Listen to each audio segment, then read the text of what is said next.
बचपन में एक कहानी पढ़ी थी कि 4 लोगों ने आंखों पे पट्टी बांधी है और वो हाथी को के अंगों को अलग अलग जगह से टटोल रहे हैं। जिसने पैर पकड़े हैं उसको लग रहा है कि ये पिलर है, जिसने पूंछ पकड़ी है उसको लग रहा है कि वो रस्सी है। और फिर वो चारों आपस में उसी बात को लेकर बहस कर रहे हैं कि हाथी ऐसा होता है या ऐसे होता है। वास्तु को लेकर के भी मुझे लगता है उसको पसंद करने वाले और उसको नापसंद करने वाले दोनों ही अपने अपने थॉट प्रोसेस में जो उन्होंने उसके बारे में नज़रिया बना रखा है उसी को लेकर के बहस करते रहते हैं। पर आज से कई सौ साल पहले जब ये नियम बनाए गए, ये विधान बनाया गया, तब का जीवन, लाइफस्टाइल, उनके समाज की संरचना और बिल्डिंग्स वो बिल्कुल अलग तरह से होती थी। क्या सोचा होगा उन लोगों ने उस समय उन नियमों को बनाने के लिए। और आज सन 2022 में हम लोग इस बात पे चर्चा कर रहे हैं कि ये वास्तुशास्त्र आखिर रेलेवेंट है भी या नहीं।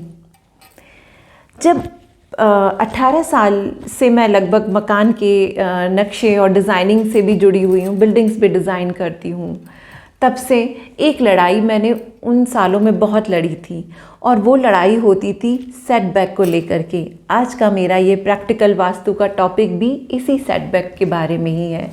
नमस्कार, मैं हूँ Meeta Raina. Space the world of interior में आप सबका बहुत बहुत स्वागत करती हूँ। आज अगर आप पहली बार मेरा ये वीडियो देख रहे हैं तो आपसे निवेदन करूँगी कि प्रैक्टिकल वास्तु के बारे में मेरी ये जो सीरीज़ है, बल्कि और भी जो मेरे वीडियोज़ हैं, कृपया करके समय निकाल के उनको ज़रूर देखिएगा।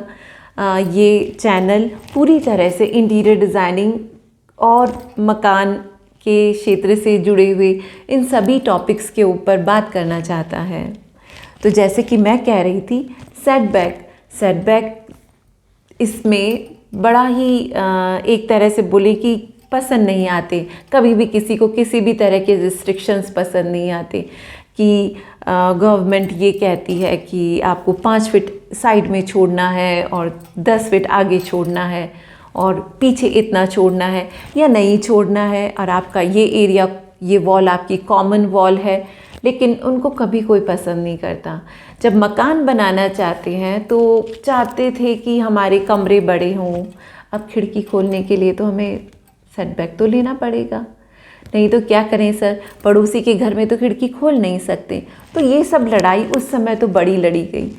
अब कोविड के समय में सभी लोगों को जब घरों में बंद हुए लॉकडाउन के टाइम पर, तो ये समझ में आया कि ये जो खुली जगह थी, ये जो खिड़कियां हैं, ये जो क्रॉस वेंटिलेशन घर में ज़रूरी होता है, उसमें इस सेटबैक का कितना इम्पॉर्टेंट रोल है।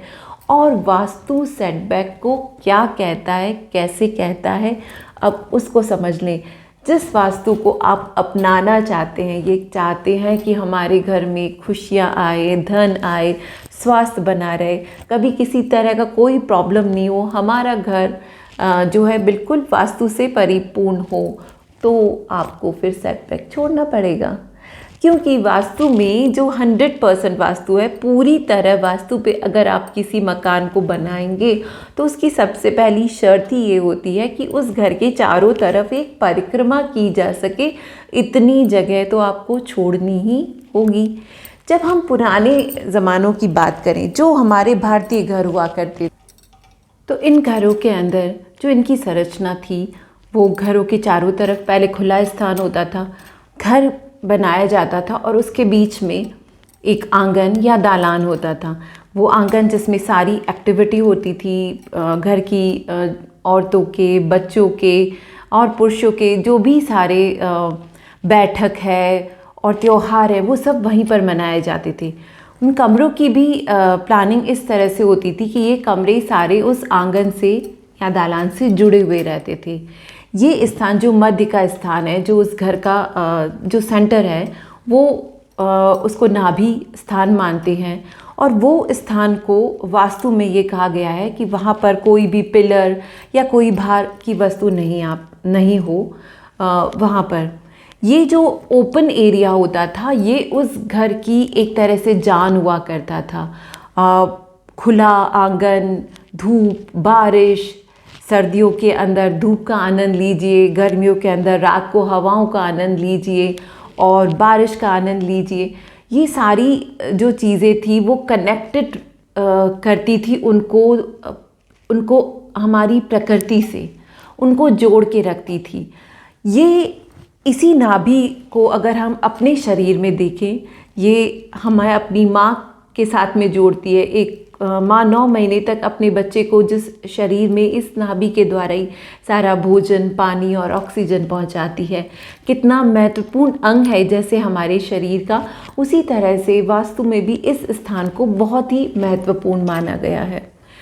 आज के समय में जब हम छोटे प्लॉट साइज़ को लेकर के जब हम मकान बनाने लगे हैं, अब ज़मीनें महंगी होने लगी हैं, मिलती भी नहीं है आसानी से, लोग ज़्यादा हो रहे हैं और मकानों की किल्लत है। ऐसी स्थिति में जब आप प्लॉट पे, उस तरह के छोटे प्लॉट पे जब आप मकान बनाने के लिए जाते हैं और वहाँ पर अगर हम पूरी तरह से वास्तु के हिसाब से कहें तो वहीं पर झगड़ा शुरू हो जाता है कि अगर हम सारी जगह आप सेटबैक में ले लेंगे तो हम घर कहाँ पर बनाएंगे, प्लॉट तो पहले से ही छोटा है। उस स्थिति में क्या किया जाए, कैसे सोल्यूशन किया जाए? तो सबसे पहले तो ये स्वीकार करना होगा कि अगर हमारा प्लॉट साइज़ छोटा है तो उसके ऊपर 100% वास्तु के हिसाब से मकान नहीं बनाया जा सकता। वो नियम बने हुए थे, वो बड़ी प्लॉट साइज़ में या बड़ी ज़मीनों के लिए तो आप बिल्कुल उपयुक्त मान सकते हैं, लेकिन छोटे प्लॉट में उस तरह की प्लानिंग करना संभव नहीं है। इसके अलावा अब हम लोगों का रहन सहन, हम लोगों का लाइफस्टाइल भी अब बदल चुका है। अब बैठक की जगह ड्राइंग रूम ने ले ली है। अब यहाँ पर जो भी पश्चिम की सभ्यता का जो भी हमारे सामाजिक स्तर पर और हमारे रहने सहने के स्तर पर और हमारी बिल्डिंग्स पे जो असर पड़ा है वो अब साफ तौर पे दिखता है। हम भी अब नीचे बैठकर खाना नहीं खाते, हम डाइनिंग टेबल पे खाना खाते हैं। तो ये जो सारी चीज़ें हो रही हैं, इन्होंने ऑब्वियसली आज के समय के साथ में अब हमको भी अगर चलना है तो हमें भी उन सारी बातों को तो देखना ही पड़ेगा। आज के पीढ़ी, आज के बच्चे, आज के काम करने वाले माँ बाप, उनको किस तरह का घर चाहिए। तो प्लॉट साइज़ छोटा है, कोई बात नहीं, पूरी तरह से आप उसको वास्तु पे नहीं भी बना पाएँ तो भी कोई बात नहीं, लेकिन क्या क्या कर सकते हैं तो आपके प्लॉट में, आपके मकान के मध्य में कोई ऐसा हॉल निकालें ताकि जो आपका सेंटर पॉइंट है, जो मकान का नाभि केंद्र है, उसके वहाँ पर आपके कोई पिलर या वॉल का पोजीशन नहीं आए। इसे ऐसे भी समझ सकते हैं कि जो आपके मकान का सेंटर पॉइंट हो उससे 5 फीट का एक रेडियस बना दीजिए और उस 5 फीट के रेडियस में कोई भी ऐसी दीवार या पिलर नहीं आए, इसकी ध्यान रख लीजिए।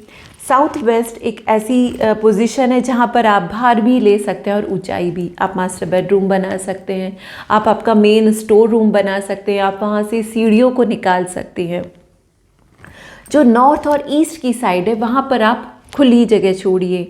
जो सेटबैक है, जिसकी लड़ाई होती है कि ये हमें छोड़ना पड़ता है, तो वहाँ पर आपको अब कोविड के समय में जब लॉकडाउन में घर में रहने लगे तो ये समझ में आया कि कितना महत्व है खिड़कियों का, कितना महत्व है क्रॉस वेंटिलेशन का, कितना ज़रूरी है कि घर के अंदर सूरज की किरणें भी पहुँचें और हवा भी पहुँचे। तो ये सारी चीज़ों को देखते हुए सेटबैक कितना इम्पोर्टेंस है वो लोगों के समझ में भी आने लगा। अब उस तरह के झगड़े नहीं होते। अब खुद आगे बढ़कर लोग कहते हैं हमें बालकनी चाहिए, हमें टेरेस चाहिए, हमें खिड़कियां चाहिए।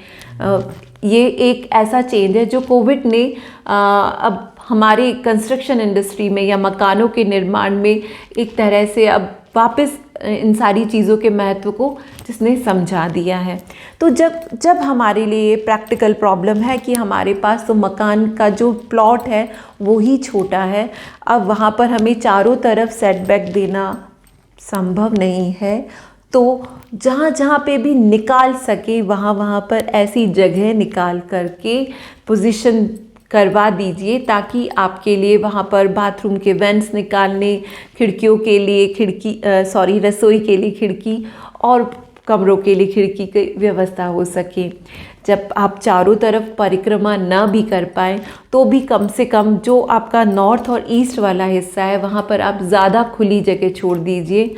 उसको करने से भी आपको काफ़ी हद तक रोशनी और हवा के अंदर जो है मदद मिलेगी। ये बात समझनी ही होगी हमें कि वास्तु ने कभी भी इस बात पे जोर नहीं दिया कि इसको करने से आपको धन मिलेगा और व्यापार बढ़ेगा और परिवार में सब स्वस्थ रहेंगे। परिवार में किसी के भी साथ बीमारी आ सकती है, मृत्यु बिल्कुल संभव है, और बिजनेस में, नौकरी में उतार चढ़ाव भी आज के समय में हम सब देख रहे हैं, ये होता ही है। यहाँ पर हमें जो समझना है कि जो बेसिक कॉन्सेप्ट था उन लोगों का भी वो ये था कि घर इस तरह के बने कि सुबह सूरज की पहली किरण से लेकर शाम की जो ठंडी हवा है वो घर में आए। और जब इस तरह के घर में आप रहते हैं, जाते हैं, तो आप महसूस करते हैं कि आप नज़दीक है नेचर के, आपको प्रसन्नता का अनुभव होता है, उत्साह होता है, ऊर्जा का अनुभव होता है। डेफिनेटली कई ऐसी बीमारियां हैं जो इस तरह के घर के वातावरण से बिल्कुल भी नहीं आती।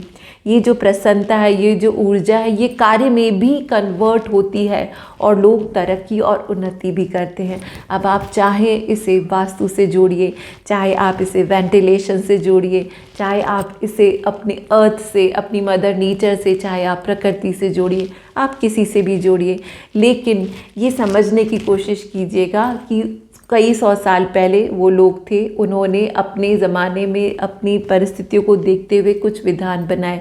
आज के ज़माने में अगर हमें लगता है कि हमारे लिए वो सब चीज़ें पालन करना पॉसिबल नहीं है तो कोई बात नहीं, मगर ये स्ट्रेस का विषय भी नहीं होना चाहिए, ये घर में झगड़े का विषय भी नहीं होना चाहिए। जितना आपका ज़मीन है, जैसा आपका प्लॉट साइज़ है, उस पर जितना संभव हो सके वहाँ पर उतने सेटबैक छोड़ करके, जितना अच्छा क्रॉस वेंटिलेशन, जितनी अच्छी खिड़कियाँ, दरवाज़ों की व्यवस्था आप कर सके वो करें। और जैसा कि मैंने कहा, साउथ वेस्ट पे बाहर, नॉर्थ ईस्ट को खुला, इतना भी अगर आप कर देंगे तो भी आपको महसूस होगा कि आपके घर में सुबह की पहली सूरज की किरण और शाम की ठंडी हवा, ये दो चीज़ें हैं, हर घर में आनी ही चाहिए। ऐसा घर ही खुशियों का घर होता है। और जैसा कि मैंने पिछले एपिसोड में कहा था, अपने घर को स्वीकार कीजिए। मेरा घर है, जैसा भी है अच्छा है, मेरा है, मुझे पसंद है और मुझे स्वीकार है।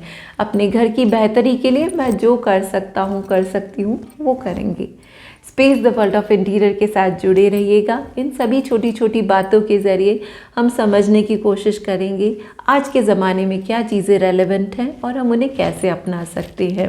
अगर मेरा वीडियो अच्छा लगे तो इन्हें ज़रूर लाइक कीजिएगा और शेयर कीजिएगा। बहुत बहुत धन्यवाद आपका।